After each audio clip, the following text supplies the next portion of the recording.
We went into various drugstores, signing our enemies' names in the books.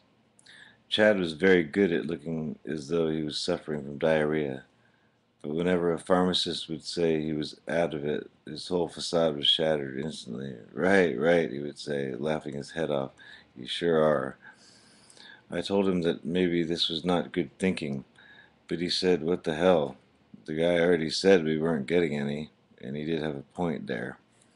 We spent about 2 weeks like this, and it was any door with a lock after we boiled the stuff down to this awful looking brown molasses.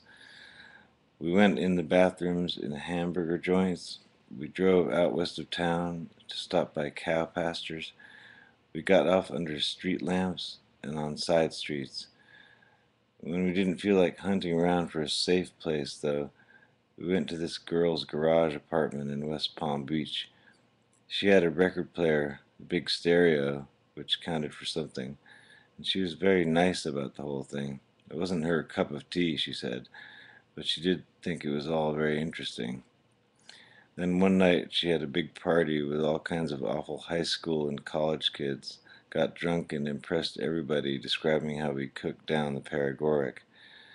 We heard about that at the other end of town through some distant acquaintances and decided to step up our travel plans instead of burning our house down. It was the night after that, as we sat around thinking urgently, that we decided the trip would or could be dismal with all that walking and identifying ourselves to ham-fisted cops who would keep us moving at the very least.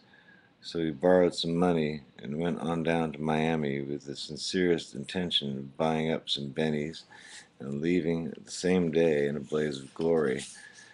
But we got involved with some friends of mine, which is what usually happens to any timetable, and we clean forgot New York for a while.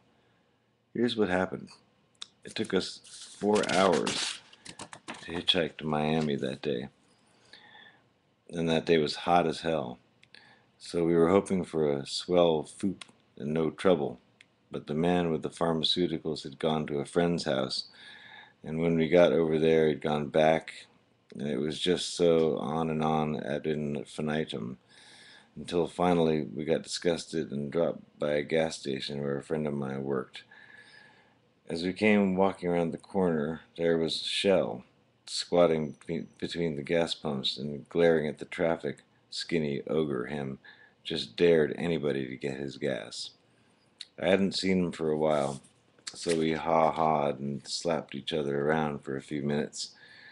Then we all went inside to talk things over. He at his ratty old desk, and me on a pile of old tires, and Chad leaning in the doorway. The sun pounded in through the windows on two sides of us, and the smell of oil and grease snaked in from the garage. I asked him about A, and he said, "No, there's none of that vulgar stuff to be had, but come over to Richard's house later and see." I watched a bunch of Cubans wandering up the street towards the Orange Bowl, thought something about Guevara, and then remembered who Richard was. A priest was what? And in one of those vegetable visionary foundations. I think it was the Neo-American Church. So I asked Chad if he'd ever had LSD before, because I thought if he hadn't, maybe the situation should be better and maybe I shouldn't be around. You never know. A lot of people who say they ought to know say that LSD will never do permanent harm, but never's a big word in reference to mind, and I think there's always the chance that some poor fool might crack a one-way dimension. I just don't like the feeling of being responsible for such things, and besides, even if the damage isn't permanent, I hate explaining to the police why my friend is doing that.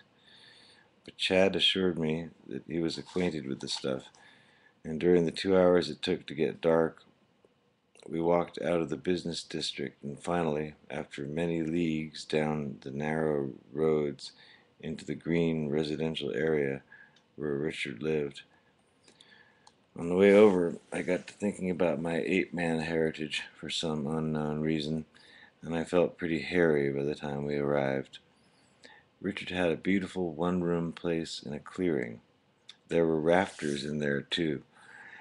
And as we came in, he was there impressing a dizzy broad from the University of Miami. They were talking about enlightenment, ha ha, and the tranquility of the void, ultimate purity, and related subjects. I decided that my steaming brute, slogging through a million muddy years with just 5 fingers and a rumbling stomach, wouldn't fit in here. Could he sit enraptured with a rose in his gory fist? So I just clammed up and talked philosophy for a while. I hate philosophy. So I steered the conversation around to telling Richard that we wanted a trip. He said, shit, yes. He had some of the old sacrament ready and handy. So Chad and I split a cube that didn't do anything much. So we bought another and split it intravenous.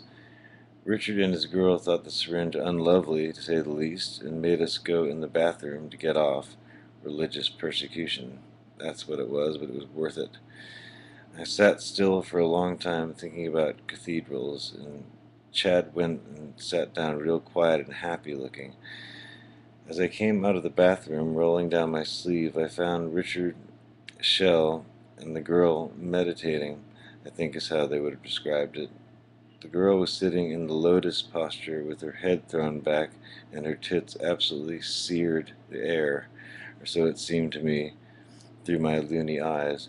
She was very fine footage indeed, but I didn't think that she or anyone present would appreciate my idea of oneness with the allness, so I just sat down.